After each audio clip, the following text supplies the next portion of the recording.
चलिए देखिए, आज मैं कल थोड़ा सा पढ़ाई थी इकोनॉमिक्स के बारे में, ठीक है। इकोनॉमिक्स का तो हम लोग उसमें पढ़ रहे थे। इकोनॉमिक्स का एक यूनिट है जिसमें आपका लिखा है कि अर्थशास्त्र में सांख्यिकी का अर्थ, क्षेत्र और महत्व, ये वाला चैप्टर था, ठीक है।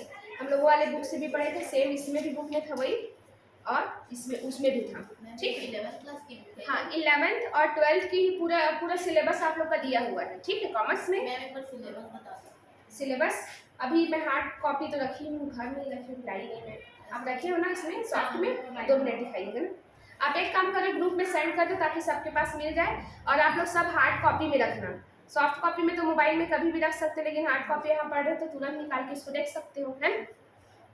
मैम इसमें जो 3 सब्जेक्ट है, इकोनॉमिक्स, मैनेजमेंट और अकाउंट, हाँ, तो वो अपना जो बेसिक हम लोग जो स्कूल पे पढ़ते हैं उसी से रहेगा क्या? इसमें जो 11th-12th में जो है ना, पूरा आपका अकाउंट्स का भी, बिजनेस का भी और इकोनॉमिक्स का भी, ये पूरा क्या रहेगा, सेम टू सेम आपका 11th-12th का सिलेबस उठा के दे दिया है उसमें, ठीक है। एक मिनट, मैं नोट्स लिख के जाऊंगी, आप दे दो।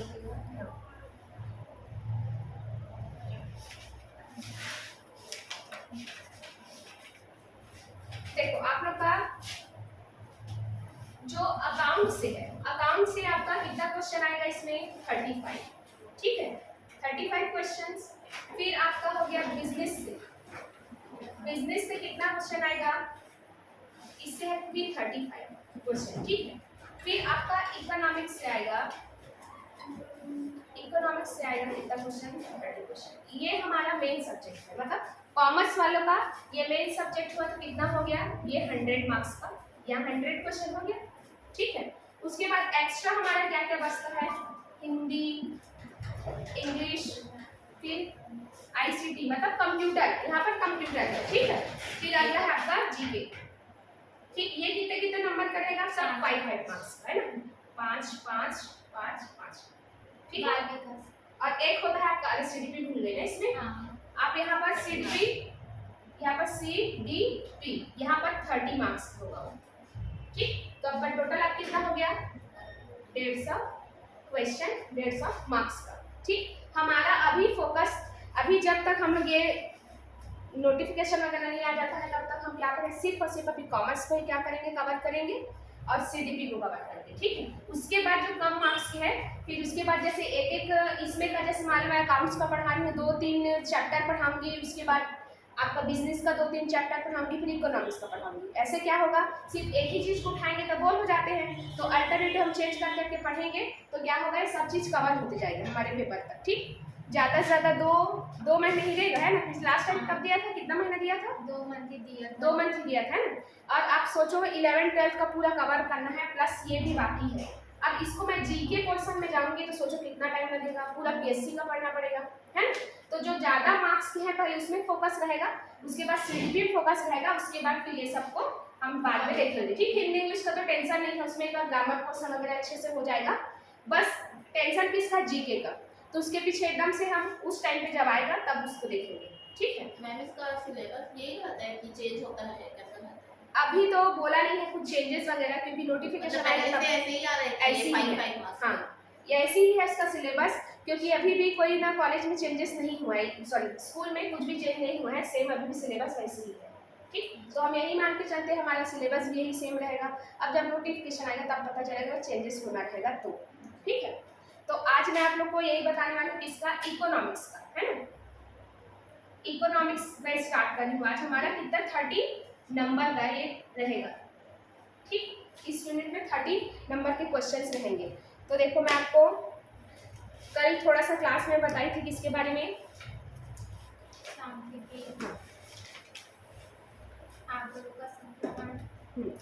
देखो सांख्यिकी। सबसे पहले अर्थशास्त्र में सांख्यिकी मीन्स क्या होगा कि आप किसी भी इंफॉर्मेशन को पाने के लिए, जो तथ्यों को पाने के लिए आप क्या करते हो, डाटा को कलेक्ट करते हो, ठीक है। उसके बाद आप उसका क्या करते हो, कलेक्ट करने के बाद उसका संग्रहण करें, कलेक्ट मतलब संग्रहण, फिर उसका वर्गीकरण करोगे कि कौन कौन सा डाटा किस में यूज होगा, फिर आप क्या करोगे उसका प्रदर्शन मतलब सैम्पलिंग, या फिर उसका ग्राफ बनाओगे, ठीक है। उसके बाद आप क्या देखोगे, इसमें व्याख्या करोगे, किस विधि से आप डाटा को कलेक्ट करोगे ये देखोगे, ठीक है। जैसे आप लोग देखना जनगणना के लिए है ना, जगह जगह में जाके क्या करते हैं हम लोग, कितने मेंबर्स हैं वगैरह है उसको देख के जाके देखते हैं, ठीक है। तो यही होगा आपका जब सांख्यिकी मीन्स ये रहेगा कि जब आप इंफॉर्मेशन प्राप्त करने के लिए सभी आंकड़ों को क्या करते हो, आप इकट्ठे करते हो, क्या कहलाएगा आपका सांख्यिकी कहलाएगा, ठीक। तो इसमें दो इसमें वर्ड दिया था, एक तो सांख्यिकी किसमें लिखा था, बहुवचन के रूप में, ठीक है, और दूसरा था एक वचन के रूप में। तो बहुवचन मीन्स क्या होगा, जब आप किसी आंकड़ों का केवल समंक या आंकड़े सेम होगा ना, डाटा ही होगा इंग्लिश में, समंक या आंकड़ों का क्या करते हो, सिर्फ और सिर्फ उसको क्या करते हो, कलेक्ट करते हो, सिर्फ उसका डाटा कलेक्ट करने का काम किए, तो क्या कहलाएगा बहुवचन में। लेकिन वहीं पर अगर एक वचन में देखा जाए तो उसके कलेक्शन से लेके उसको अंतिम निर्णय तक, मतलब आप कलेक्ट किए उसके बाद जो निष्कर्ष निकालना चाहते हो उस प्रोसेस तक पूरा पहुंचोगे तो आपका क्या कहलाएगा, वो एक वचन में कहलाएगा, ठीक। तो बहुवचन मतलब एक संकुचित है, समझ जाओ कि आपको सिर्फ क्या करना है, डाटा कलेक्ट करना है। लेकिन वहीं पर एक वचन मीन्स क्या होगा, उसमें डाटा कलेक्ट करने के साथ साथ आप जिस चीज के लिए डाटा को कलेक्ट करें उसका निष्कर्ष, उसका कंक्लूजन, उसका रिजल्ट निकाल पाओगे उसमें, ठीक है। कल ये पढ़ाई थी मैं थोड़ा सा इसको, इसमें ना क्या है देखो, इस वाले बुक में ना शॉर्ट में दिया है, वही इसमें लॉन्ग में दिया है, बस इतना डिफरेंस है। जैसे आपको अगर मान लो किसी को बुक खरीदना है तो आप इसमें खरीद सकते हो किसका, अरिहंत का, ठीक है।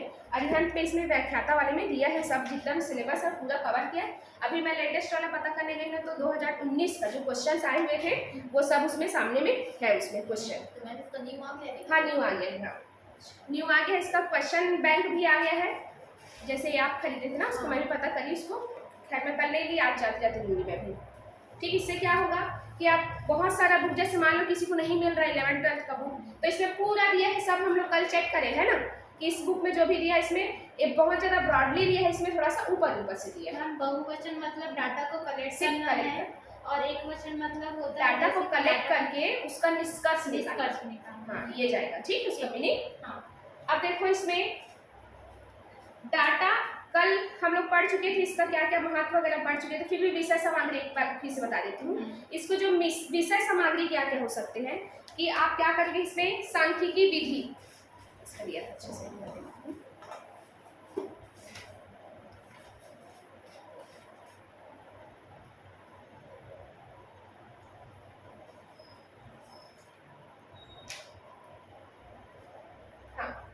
इसके विषय सामग्री में क्या क्या हो सकते हैं, सब्जेक्ट मैटर, इसमें क्या क्या रहेगा, पहला है विवरणात्मक सांख्यिकी और दूसरा है निष्कर्षणात्मक सांख्यिकी, मतलब डिस्क्रिप्टिव स्टैटिस्टिक। मतलब डिस्क्रिप्टिव मीन्स क्या होता है, जैसे आपको क्वेश्चन लिखा रहता है ना, आपको क्या बोलता है कि इस टॉपिक के ऊपर डिस्क्राइब करिए, डिस्क्राइब मतलब विस्तार से आप उसके बारे में बताइए।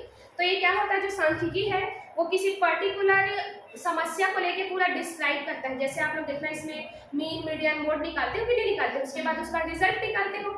फिर वैसे ही इसमें क्या बोला, दूसरा निष्कर्षणात्मक सांख्यिकी मीन्स ये होता है कि जब आप किसी समस्या को समाधान करने के लिए आप क्या करते हो, एक सैंपल लेते हो, ठीक है, और उस सैंपल के थ्रू क्या निकालते हो, आप रिजल्ट निकालते हो, निष्कर्ष निकालते हो। जैसे कल आप लोग को एग्जांपल दी थी ब्लड ग्रुप का, जैसे मुझे क्या करना है, अपना ब्लड ग्रुप जानना है, तो क्या मैं डॉक्टर के पास जाऊंगी तो मेरे बॉडी में जितना ब्लड है सबको निकाल लेगा क्या, नहीं, थोड़ा सा क्वांटिटी निकालेगा तो मेरे पूरे ब्लड को रिप्रेजेंटेटिव कर रहा है ना, वहाँ पर रिप्रेजेंट कर रहा है कि जितना मेरे थोड़ा से ब्लड में जो मेरा ब्लड ग्रुप आएगा वो भी वही होगा, और मेरे पूरे बॉडी के ब्लड में जितना ग्रुप आएगा वो भी सेम ही होगा कि नहीं। तो इसमें यही बोला, इससे निष्कर्ष निकाला जा सकता है, ठीक है ना।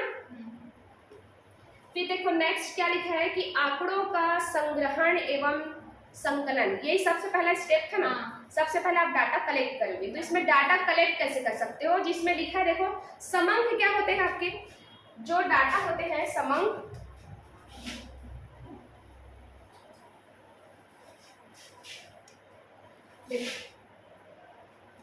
समंक, ठीक, या फिर आप इसको डाटा भी बोल सकते हो, ठीक। ये दो टाइप के होते हैं, एक आपका होता है प्राथमिक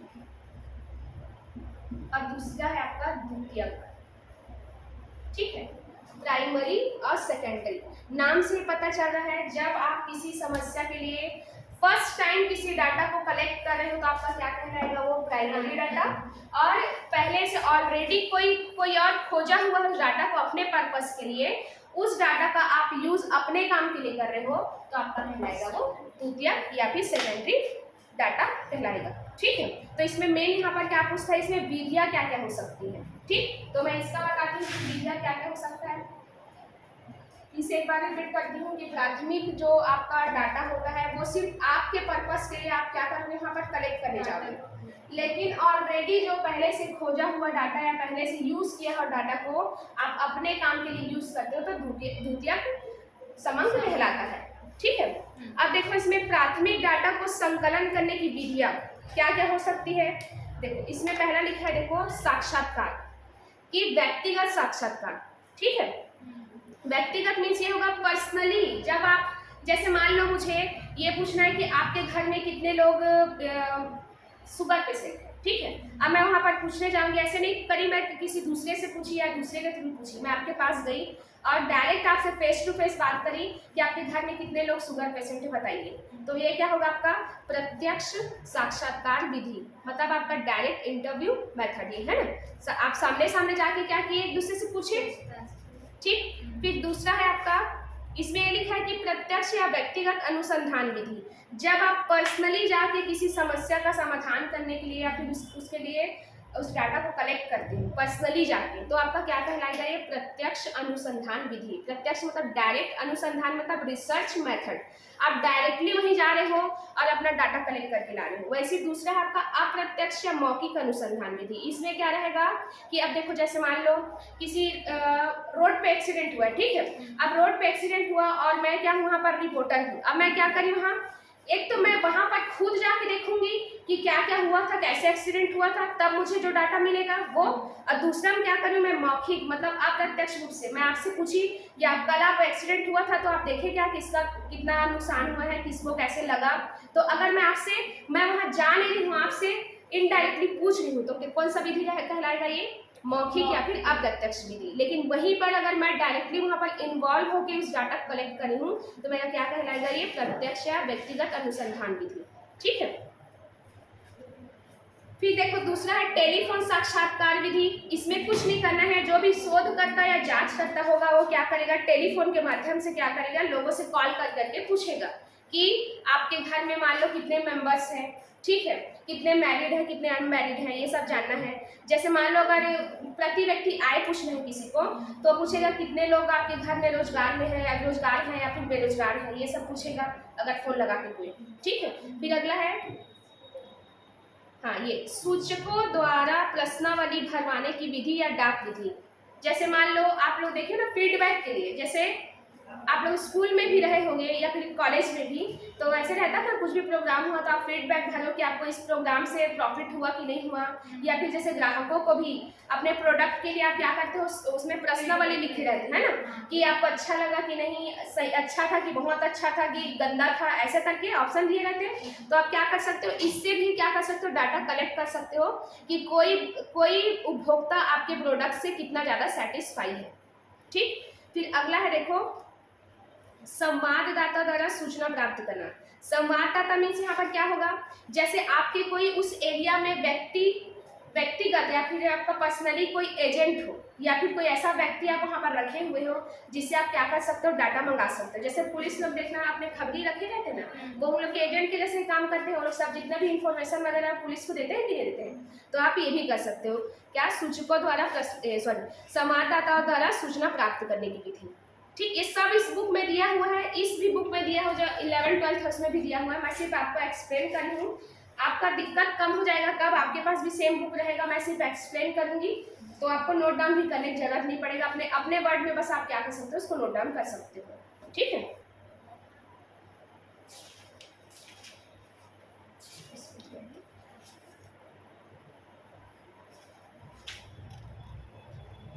सेम टू सेम दिया है।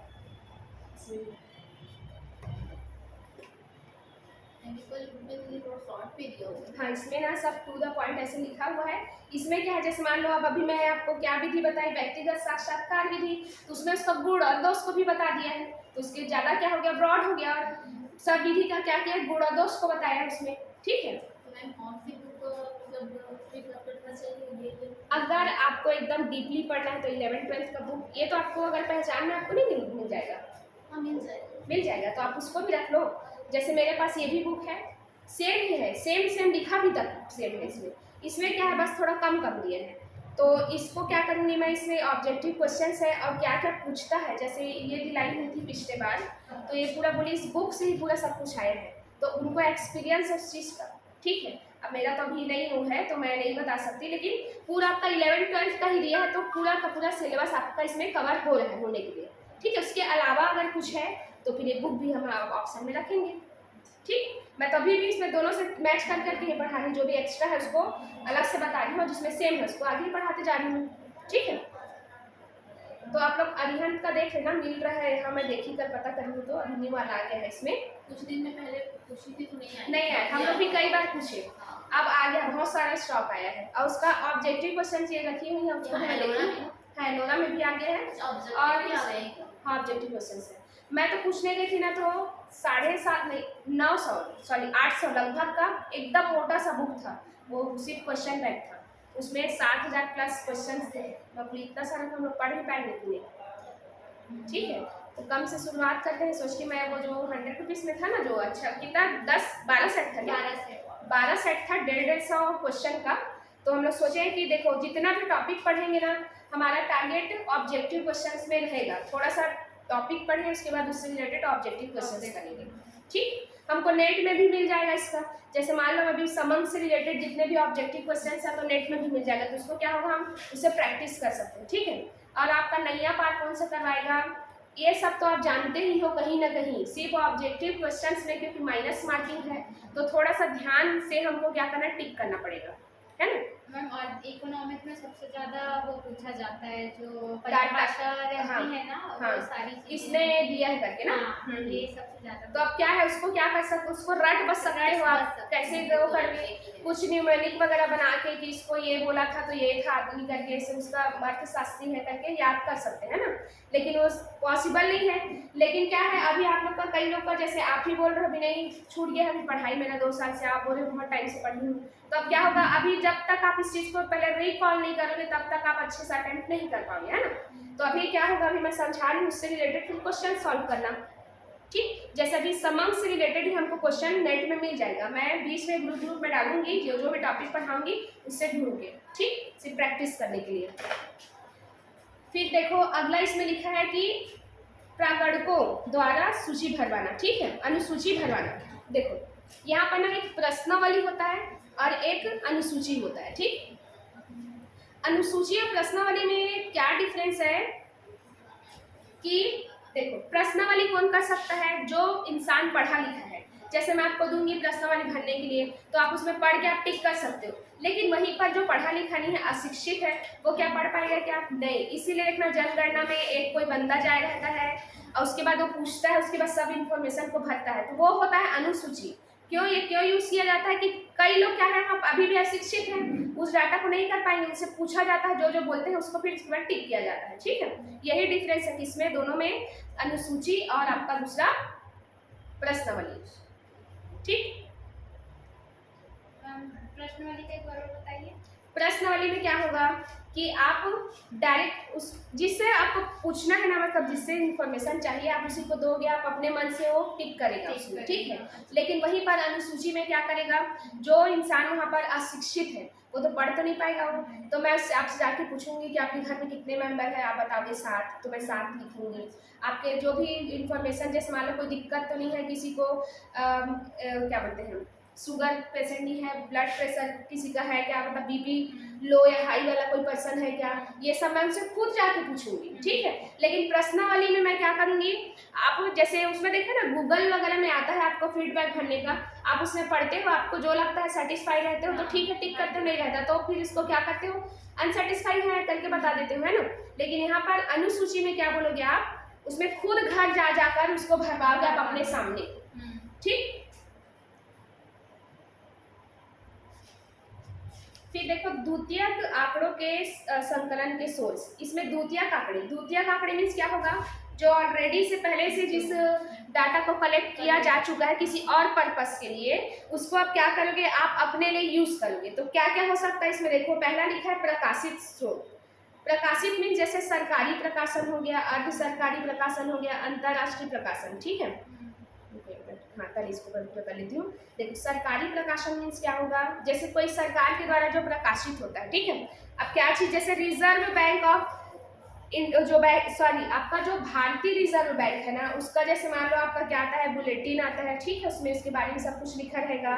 या फिर सेंसेक्स रिपोर्ट, आपका जो शेयर मार्केट वाला जो रहता है ना, जो भी रिपोर्ट आता है, तो आपको जो भी उसके इससे रिलेटेड डाटा चाहिए आप वहीं से उठा के ले सकते हो कि नहीं, है ना, ऑलरेडी वो प्रकाशित है। तो फिर वैसी अर्ध आपका सरकारी प्रकाशन, जैसे नगर पालिका, नगर निगम, जिला पंचायत, इन सब में क्या है, समय समय पर आंकड़े क्या होते हैं, वहाँ पर प्रस्तुत होते हैं। जैसे मान लो यहाँ पर अभी शिक्षा दर कितनी है, ठीक है, कितने स्वास्थ्य दर कितना है, ये सब जानने के लिए, जैसे मेल फीमेल कितने हैं, या फिर वो शिशु दर, मृत्यु दर कितना है, ये सब चीज हम लोग क्या करते रहते हैं, प्रकाशित करते रहते हैं। अब मान लो आपको उस चीज का जरूरत है, तो आप उसको क्या करोगे, अपने काम के लिए यूज कर लोगे। आप अपने लिए ढूंढे हो क्या, उसको नहीं ढूंढे हो ना, ऑलरेडी पहले से वो प्रकाशित हो चुका है किसी और पर्पस के लिए, उसको सिर्फ आप अपने यूज के लिए कर रहे हो, ठीक है। इन सब में जो प्राथमिक समंक विधि है, उसमें खुद जो अनुसंधान करता है, मतलब मैं रिसर्चर हूँ ना, तो मैं रिसर्च करने के लिए खुद उस जगह पे जाऊंगी और खुद इन्वॉल्व होके सब चीज को क्या करूँगी, कलेक्ट करूंगी। लेकिन यहाँ पर मैं अपने पर्पस के लिए नहीं कर रही, ऑलरेडी किसी और पर्पस के लिए प्रकाशित हुआ चीज है, उसको मैं अपने काम के लिए यूज कर रही हूँ बस, ठीक है। तो अब अगला देखो, अंतरराष्ट्रीय प्रकाशन। इसमें क्या होगा, जैसे संयुक्त राष्ट्र संघ हो गया, अंतरराष्ट्रीय मुद्रा कोष हो गया, विश्व बैंक हो गया, ये सब का क्या होता है, समय समय पे इन लोग का रिपोर्ट जारी होता है, क्योंकि सबको बताना है ना क्या क्या चीज है, अभी कितना सब क्या चल रहा है उसको। तो ये क्या होगा, आप इससे भी क्या कर सकते हो, अपने काम के लिए यूज कर सकते हो, ठीक है। आप लोग कभी रिसर्च पेपर वगैरह लिखे हो, नहीं लिखे हो रिसर्च पेपर वगैरह?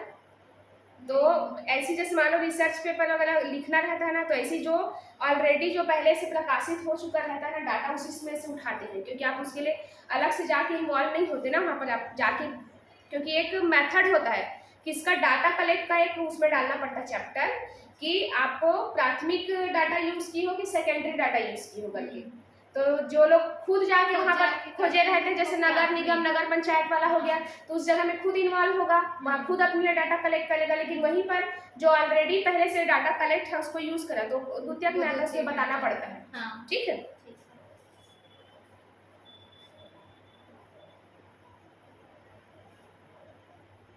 जैसे इसमें क्या लिखा है आपका, विश्वविद्यालय अनुसंधान संस्था द्वारा प्रकाशित, जैसे मान लो आपको ये जानना है, आपको डाटा चाहिए कि कितना परसेंट अभी भी कितने लोगों ने एडमिशन, जैसे स्कूल में या कॉलेजेस में अभी भी कितने प्रतिशत लोग एंट्री नहीं ली है, मतलब इनरोल नहीं हुए इसमें, ठीक है। तो इससे भी क्या कर सकते हो, विश्वविद्यालय वगैरह में जो भी सूची वगैरह है उसके साइड पे जो डाला रहता है उसका भी आप क्या कर सकते हो, यूज करके देख सकते हो, है ना। जैसे कि 12th पास करते हैं तो डाटा लिया, हाँ, कोई तो उन लोग डाटा, अब जैसे मान लो जैसे ही उन लोग रिजल्ट दिए, अब उसको आप जैसे कॉलेजेस करती है ना एडमिशन के लिए, जैसे उसका मेडिकल कॉलेज वाले लोग, उन लोग कहाँ से पाते हैं सब डाटा, जो 12th के पढ़े जाते हैं बच्चे, उन लोग स्कूल में जाते हैं, सबका फोन नंबर वगैरह हम लोग क्या करते हैं, कलेक्ट करते हैं, ताकि वो लोग 12th के बाद किस स्ट्रीम में जाएंगे जानने के लिए, ठीक है, या कन्विंस करने के लिए उन लोग वहीं से लेते हैं, ठीक। अब उन लोग बताओ स्कूल वाले क्या उसके डाटा को इन्हीं लोग के पर्पस के लिए इकट्ठा किए थे क्या, नहीं किए थे ना, तो अपने स्कूल का रिकॉर्ड रखने के लिए। अब उस रिकॉर्ड को कौन यूज कर रहा है, दूसरे जो भी इंस्टीट्यूशन है वो सब यूज कर रहे हैं, तो यही है आपका द्वितीयक डाटा, ये द्वितीयक डाटा में आएगा ना। हाँ, क्योंकि वो खुद दूसरे डाटा से यूज कर रहे हैं, ठीक है। जैसे मान लो मैं स्कूल का एग्जांपल लेती हूँ, अब मैं क्या हुआ कि जैसे मैं मान लो है कॉमर्स की टीचर हूँ, ठीक है, अब इस क्लास में कितने 50 बच्चे हैं, अब मैं ये देखना चाहती हूँ एवरेज बच्चों का कितना है कॉमर्स में, मतलब अकाउंट्स में। अब आप क्या हो, इंग्लिश की टीचर हो, अब क्या बोलोगी कि मैम कितना नंबर आया है, मैं ऑलरेडी सबका लिख के रखी हूँ, ठीक है, सब सब्जेक्ट का, क्योंकि मैं वहाँ क्लास टीचर हूँ। अब क्या देखना है आपको कि आप इंग्लिश वाली टीचर हो, तो आप क्या करोगे कि आपको सिर्फ इंग्लिश का देखना है, मैं तो ऑलरेडी उसको सबको कलेक्ट करके रखी हूँ ना, तो आप क्या करोगे, आप सबसे पूछोगे नहीं, जो मैं कलेक्ट करके रखी हूँ उसी का आप यूज करके आप अपने काम के लिए यूज कर सकती हो।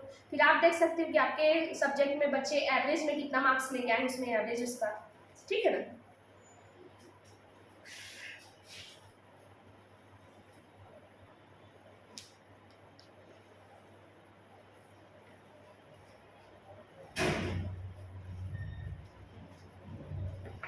इसमें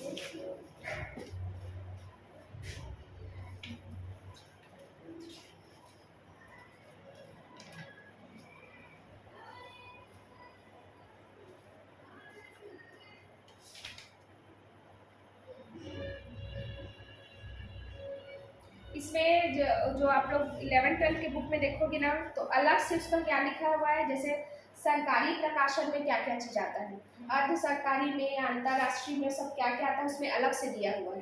मैम ठीक फोटो है। क्लिक करके सेंड कर देना आप। ठीक है ना। इससे क्या करना है पता है, सिर्फ आपको ना एक नज़र देखना बस है कि ये होता है, ठीक है। कि आपका सरकारी में, अर्ध सरकारी में क्या क्या होता है, इसके बारे में इसमें रीड करके भी कर सकते हैं। हाँ, मैम ये कौन सी है ये बुक आपका? ये अभी रिसेंटली वाला है, क्योंकि मैं 11-12 भी पढ़ाती हूँ ना, तो उन्हीं बच्चे से मांगी हूँ। मेरे पास है एक बुक, लेकिन वो शायद पुराना है, 1-2 साल का। मैं डाल देती हूँ उसको ग्रुप में। मैम वो चेंज हुआ है या 2-3 साल पहले का, या फिर सेम है बुक? कितना साल पुराना है आपका? वो ज़्यादा नहीं है, अभी देखी नहीं। 3 साल तक चल जाएगा, 3 साल अगर पुराना होगा आपका तो। मैं कल लेके आ जाऊँगी। ठीक है, मैं चेक कर लेना आप क्या है इसमें। इसको मैं ग्रुप में डाल दी देती हूँ।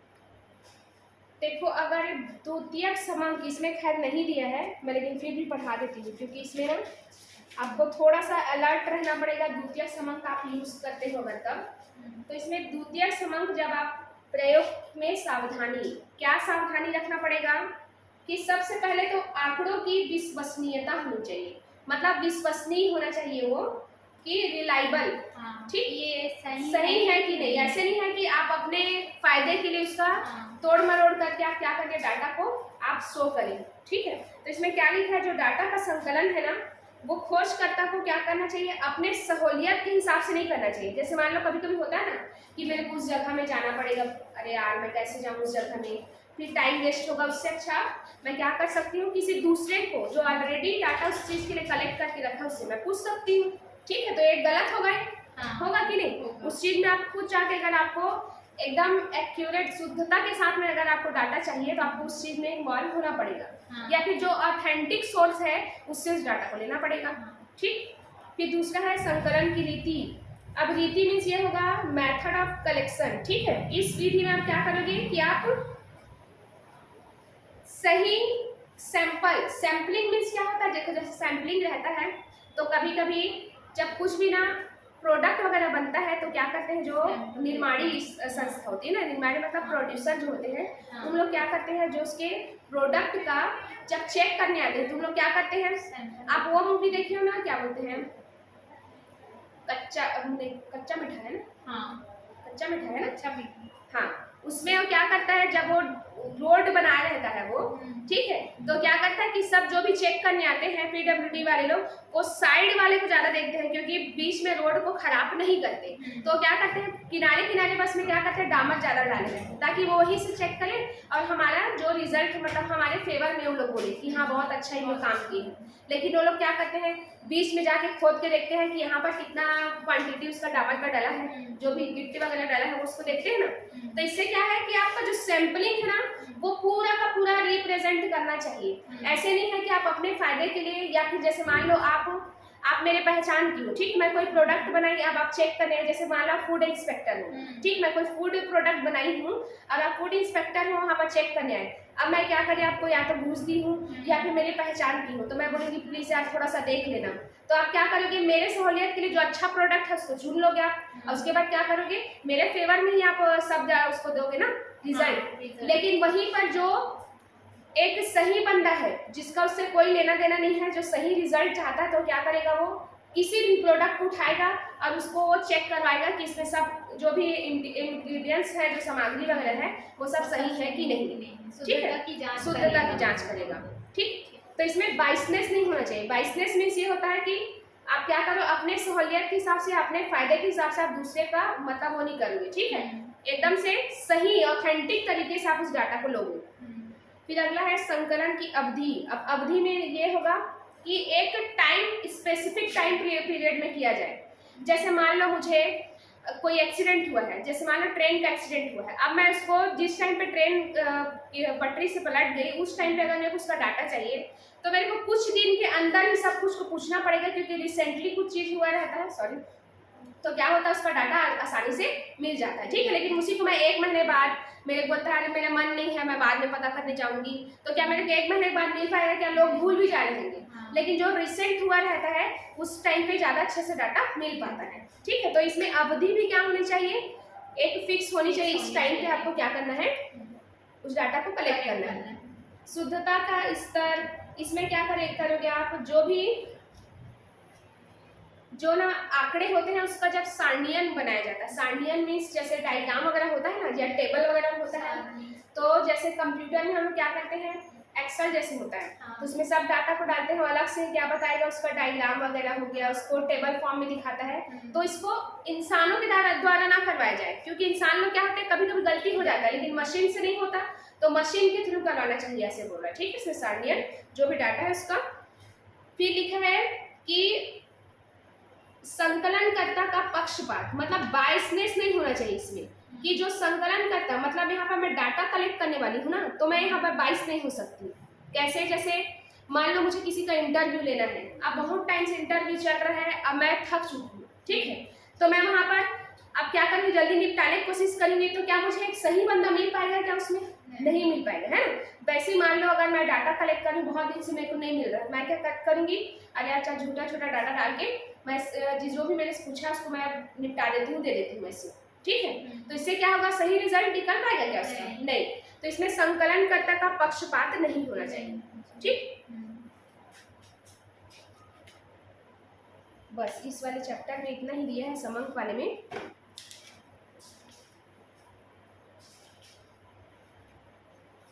इसमें निदर्शन वगैरह नहीं दिया है क्या, सैम्पलिंग?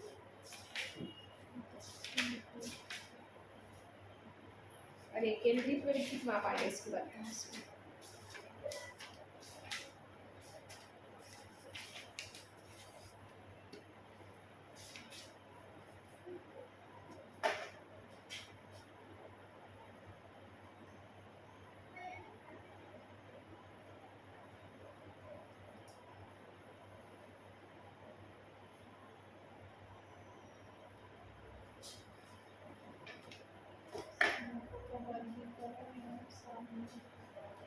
क्या लिखा है इसके बाद, वर्गीकरण में दिया है क्या सीधा? हाँ, समकों का वर्गीकरण, अभी समकों के संकलन की विधियां हाँ अभी पढ़े हम लोग, है ना। और हाँ अब वर्गीकरण एवं सारणियन, तो सारणियन का भी अभी थोड़ा बहुत शुद्धता की जांच। हाँ, इसमें नहीं दिया है बुक में, 11th की बुक में नहीं दिया है, ठीक है। देखो अब मैं क्या लिख रहा है, इसमें अगला आपका दिख रहा है आंकड़ों का वर्गीकरण। वर्गीकरण मीन्स यहाँ पर आप क्लासिफिकेशन करोगे, ठीक है। तो कैसे कर सकते हैं इसमें कि हाँ अलग अलग, जैसे आप लोग क्या रहता है वर्ग में बांटना, वर्ग मतलब जैसे हम लोग का कास्ट वगैरह बटा है जैसे, ठीक है। तो वैसे ही क्या करोगे आप, जो भी डाटा कलेक्ट करे हो उसको मेल फीमेल में बांट दो, या फिर बच्चे हैं उसमें, या फिर आप अशिक्षित शिक्षित में बांट दो, ठीक है। तो इससे क्या होगा, आप आसानी से उस चीज़ को फाइंड आउट कर सकते हो। तो इसमें यही बोला है कि जो भी आपके समंक है उसको गुण स्वभाव या उसकी प्रकृति के अनुसार क्या करो, अलग अलग भाग में विभाजित कर दो, ठीक है। तो इसमें क्या है कि वर्गीकरण के उद्देश्य क्या हो सकते हैं। पहला, तथ्यों को सरल और संक्षिप्त बनाने के लिए, जैसे मान लो सब जगह से डाटा कलेक्ट कर लो, आप उसमें कोई रिजल्ट निकाल पाओगे क्या, क्योंकि खुद इतना सारा डाटा रहेगा, आप कंफ्यूज हो जाओगे कि कौन मेरे काम का है कौन सा नहीं। लेकिन उसको अलग अलग उसमें पार्ट में डिवाइड करो। जैसे कोई बड़ा काम होता है, आप बड़े काम को देखते हो तो डर जाते हैं ना, लेकिन उसी को उस काम को छोटे छोटे पार्ट में बांटते हो तो कितना आसानी से हो जाता है। तो सेम वही है, जो डाटा है उसको क्या करो, आप छोटे छोटे पार्ट में डिवाइड करो, बोल रहा है पहला। फिर इसके बाद लिखा है कि समानता और असमानता, जैसे मान लो कोई सेम गुण वाले जो डाटा है उसको सेम साइड में रखो, और जो अलग अलग डाटा है उसको अलग रखो, ठीक है।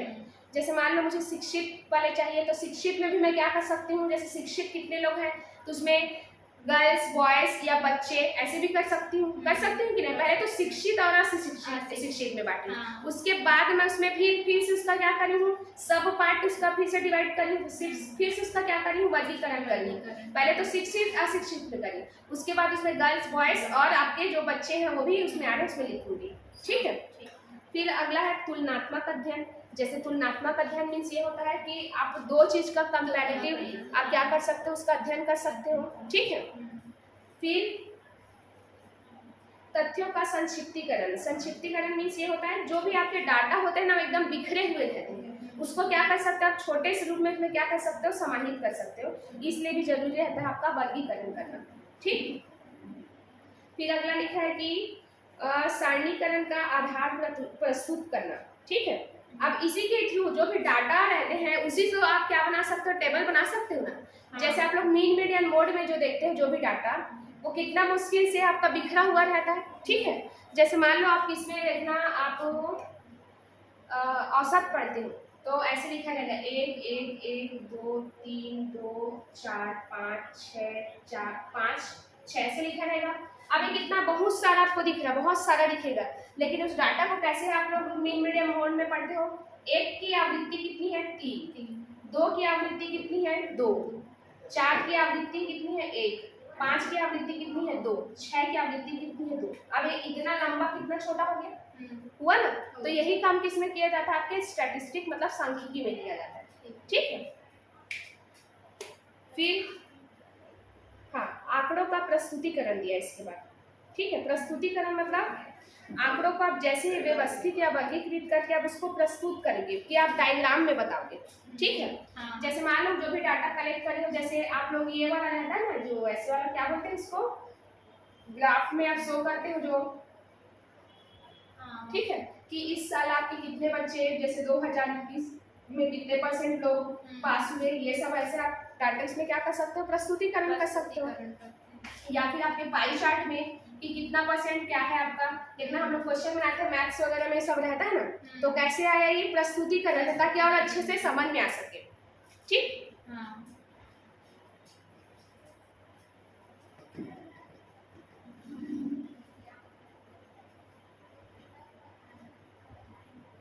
जैसे इसमें भी सारणीकरण या फिर सारणीयन को भी प्रस्तुत करने के अलग अलग तरीके होते हैं। जैसे गुणात्मक मीन्स ये होगा कि जैसे उसकी सामाजिक स्थिति और भौतिक स्थिति के आधार पर उसको बांटना। जैसे आप लोग देखो सामाजिक मतलब क्या चीज बोल सकते हो, जैसे भौतिक मीन्स ये होगा मैदानी क्षेत्र में जितने लोग रहते हैं या पहाड़ी क्षेत्र में या बिहार क्षेत्र में जो लोग रहते हैं उन लोग अलग अलग ग्रुप में बांट सकते हो। वैसे आपका मात्रात्मक में अगर बोला जाए तो जैसे आप लोग क्लास के जितने भी बच्चे हैं उन लोग की आयु कितनी कितनी है, ठीक है। तो इसमें मात्रा है ना, क्वांटिटी दिख रहा है यहाँ पर, ठीक है, उसमें संख्याओं में दिख रहा है। लेकिन वहीं पर या आप क्या करोगे, जैसे कद हो गया, आयु, उत्पादन, ये सब किस में आप देख सकते हो, मात्रा के रूप में, ठीक।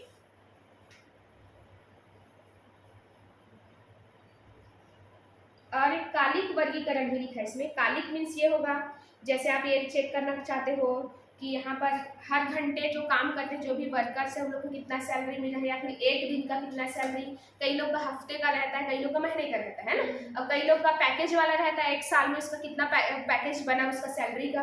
तो ये अलग अलग कालिक दृष्टि से, कालिक मतलब काल मतलब होगा टाइम पीरियड, ठीक है। और वैसे ही स्थानिक वर्गीकरण में क्या होगा, एक स्थान से पर्टिकुलर स्थान के लिए आप जब अलग अलग वर्ग में बांटते हो, जैसे इसमें एग्जांपल लिखा है गांव हो गया, एक कस्बा हो गया, एक जिला हो गया, फिर देश हो गया, ठीक है। तो यहाँ पर ये सब आएगा।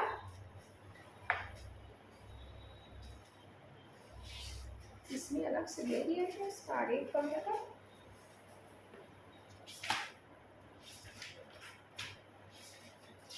देख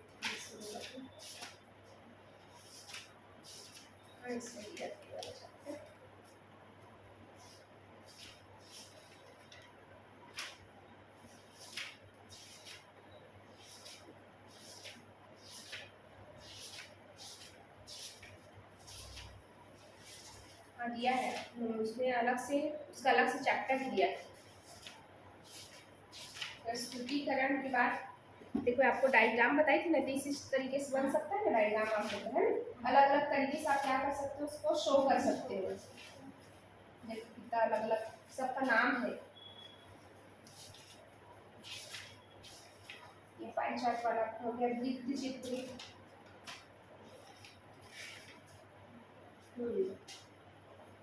आरेखीय प्रस्तुतिकरण, आरेख,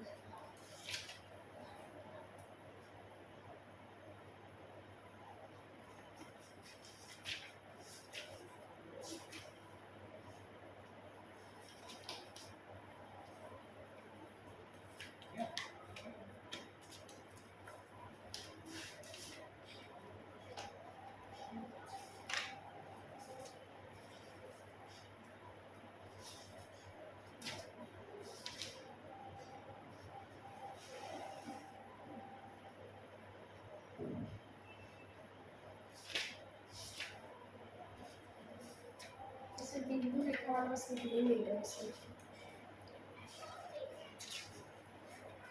इसमें से ना अगर हम इसमें से पढ़ेंगे तो बहुत जल्दी वो खत्म हो जाएगा ना, तो हम इसमें से पढ़ते हैं, ठीक है, ताकि थोड़ा सा डीपली उसमें क्या रहेगा। आप लोग अपने सहूलियत के लिए इसको भी कर सकते हैं, मैं खैर दोनों को पढ़ा रही हूँ, लेकिन ये बहुत जल्दी खत्म हो जाएगा।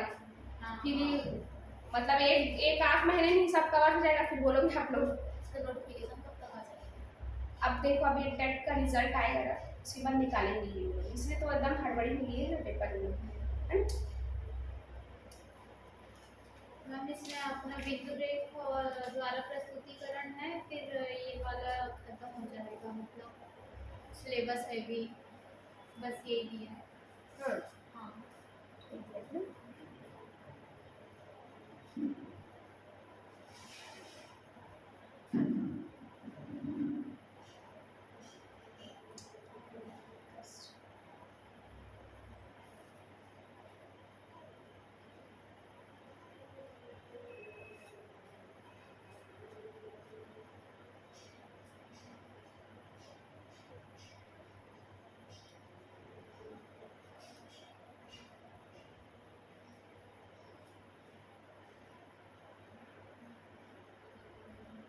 इकोनॉमिक्स कैसे भी छोटा है पता है, जो आपका व्यवसाय है और वो लेखा मैम उसको कवर करने में बहुत उसको टाइम बहुत टाइम लगेगा। लगेगा। इसको तो हम आसानी से कर लेंगे, हाँ। पर उस चीज को नहीं कर सकते, क्योंकि 2 चैप्टर तो अभी में कवर हो गया है। हाँ हाँ, मैम कल से कल अकाउंट पढ़ाओगे आप?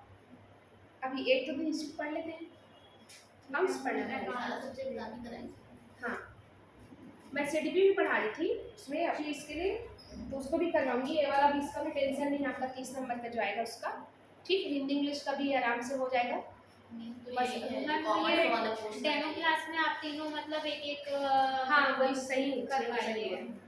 जैसे अभी ये समंग का हो गया, हाँ। उसके बाद मैं क्या करूँगी, अकाउंट्स का बता दूंगी, फिर इसके बाद बिजनेस का भी बता दूंगी, है हाँ। ना। तो ऐसे में क्या होगा, जिसको डेमो लेना है उसको समझ में आएगा कि मैं कैसा है पढ़ाई, ठीक है। मैम जैसे अकाउंट का इसमें छोटे छोटे क्वेश्चन, जैसे प्रैक्टिकल क्वेश्चन भी छोटे छोटे हाँ आता पूछ है लेता है ना। आता है। अंशों के हरण से हो गया, पार्टनरशिप का जो है ना, वो छोटा सबका छोटा क्वेश्चन छोटा है। छोटा क्वेश्चन आता है। जैसे सारे एग्जाम में पूछते हैं हाँ। क्वेश्चन, जैसे अकाउंटिंग जैसे हाँ अकाउंटिंग में भी पूछते हैं, आपका नेट सेट में भी पूछते ही हैं, हाँ वो छोटा है ना। तो उसको भी हम लोग करेंगे अभी इसमें, जैसे जो चैप्टर आएगा ना उसको करते जाएंगे। अब इसके बेस पे अगर मैं देखूँ तो 2 चैप्टर आपका कंप्लीट हो गया, इसमें सिर्फ 15 चैप्टर दिए हुए हैं, ठीक है। तो इसके हिसाब से 2 का एक बस छूटा है तो कंप्लीट हो जाएगा ये, हाँ। है ना।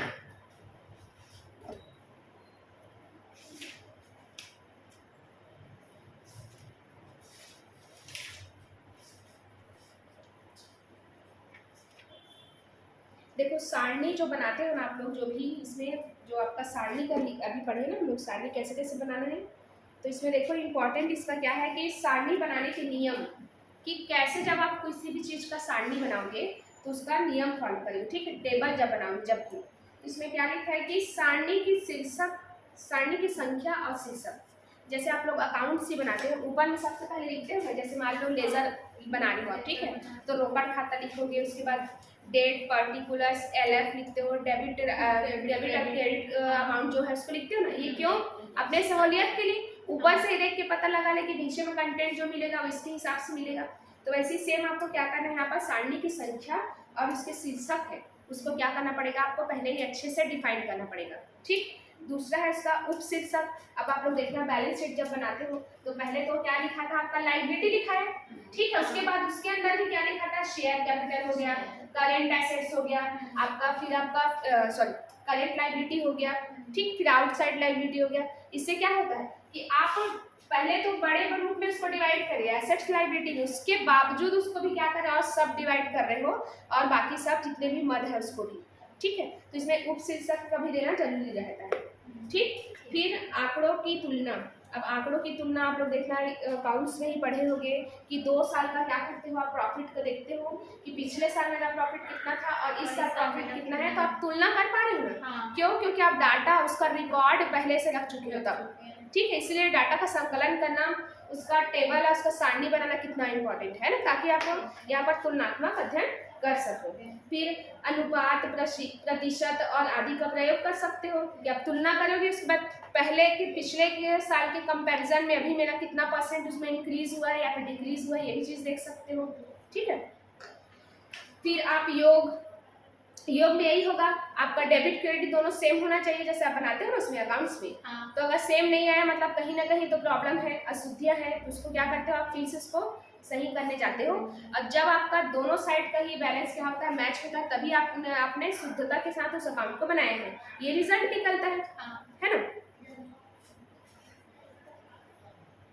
अब उसमें फुट नोट भी ले सकते हो, जैसे नीचे में लिखा रहता है ना फुट नोट की इस वाले में, जैसे मान लो कोई संख्या लिखा रहता है जैसे 2000 लिखा है तो इसके ऊपर में 1 लिखा है, मतलब आपको ये जो 1 लिखा है तो नीचे में जो नोट है उसमें 1 में जाके देखो कि हमने क्यों इस राशि को यहाँ पर लिखा है, तो यहाँ पर फुट नोट भी देना जरूरी है ना।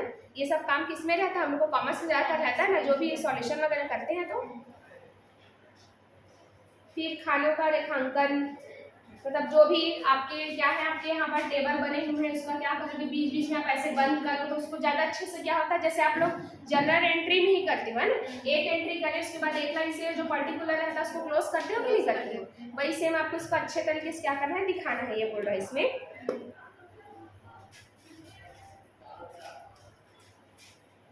अब जैसे मान लो यहाँ पर अनुपलब्ध आंकड़े, अगर आपको कोई आंकड़ा नहीं मिल पाया, ठीक है, जैसे आप लोग कुछ अमाउंट लिखे, जैसे इनकम टैक्स में जैसे मान लो आपका महंगाई भत्ता है, जैसे महंगाई भत्ता आपके क्वेश्चन में से अगर मान लो उसका फॉर्मेट है, अब महंगाई भत्ता आपको नहीं मिलता तो नील लिख दो या ना लिख दो या फिर आप उसको डैश कर दो या शून्य कर दो, तो उसको भी जो डाटा आपको नहीं मिल पाया है उसको भी यहाँ पर आप दिखाओगे, लेकिन उसका वैल्यू या तो ना लिखोगे मतलब नहीं मिला, या फिर नील लिखोगे या डैश लिखोगे या 0 लिखोगे। ठीक है, अनुपलब्ध डाटे के लिए। फिर सारणी का आकार क्या होना चाहिए, ना तो एकदम छोटा होना चाहिए ना तो एकदम बड़ा। जैसे मान लो एकदम से आप लोग देखना लेटर लिखने के लिए आप लोग बोलते हैं तो आप लोग जितना जरूरत है उतना ही लिखो बोलते हैं ना, ज़्यादा अननेसेसरी अगर आप उसको बढ़ाओगे तो जो पढ़ने वाला इंसान है वो क्या होगा, बोर होगा, जो उसमें मेन कंटेंट है वही स्किप हो जाएगा, उससे होगा कि नहीं। तो एकदम छोटा भी नहीं होना चाहिए कि आपको मेन जो पर्पस भी ना पता चले कि एकदम आधा अधूरा लिखे हो, कि अगर पता चल रहा हो तो आधा अधूरा लिखे और अंदर पढ़ रहे मैटर और कुछ और मैटर निकला फिर, क्योंकि एकदम कम भी होगा तो भी घातक है, एकदम ज़्यादा होगा तो इंसान बोर हो जाएगा। ठीक। फिर आपका आकर्षक स्वरूप होना चाहिए, मतलब आकर्षक मतलब अट्रैक्टिव लगना चाहिए। जैसे कोई भी आप देखे हो उसमें, जैसे सिंपल, जैसे कोई भी आप नोट्स बनाते हो तो कई लोग का नोट्स बनाने का कितना गंदा तरीका रहता है, कुछ भी लिखे रहता है अपने हिसाब से जो समझ लेते हो, लेकिन कई लोग उसको प्रॉपर फॉर्मेट में लिखे रहते हैं तो उसको जो देखने वाला एक ही बार में समझ जाता है, अच्छा ये लिखा है, ये सब कंटेंट उसमें है। तो इसी को ये बोला गया है कि आप जो भी आप अपने सारणी बना रहे हो ना उसको अट्रैक्टिव बनाओ कि सामने वाला बंदा उसको देखे तो तुरंत उसको समझ में आ जाए कि ये डाटा किस चीज़ का है। ठीक। ये जो अपन शॉर्ट नोट बनाते हैं जैसे पढ़ते हुए टाइम, तो उसको मतलब किस टाइप का बनाना चाहिए, कितना शॉर्ट में। जैसे मैं तो अगर बोलूँ ना तो पॉइंट्स लिखो, और उस पॉइंट्स में जैसे आपको समझ में नहीं आता तो उसको अपने हिसाब से जो लैंग्वेज में जो आप समझिए उसको लिखा करो बगल में। ठीक है। आप ना अगर आपको लग रहा है कि मैं कैसे करूँ, मेरे को आपको देख के लग रहा है कि आपको समझ में नहीं आ रहा है मैं किससे करूँ, जैसे इसके पास बुक है, अभी मैं सेम बुक यही खरीदूँगी मैं भी, तो आप इससे क्या कर सकते हो, इसमें हाईलाइट कर सकते हो जो मैं पढ़ा रही हूँ। ठीक है, तो इससे क्या होगा, आपको थोड़ा सा इंटरेस्ट आएगा, अभी मैं क्या लिखूँ लग रहा होगा आपको क्लास में। क्या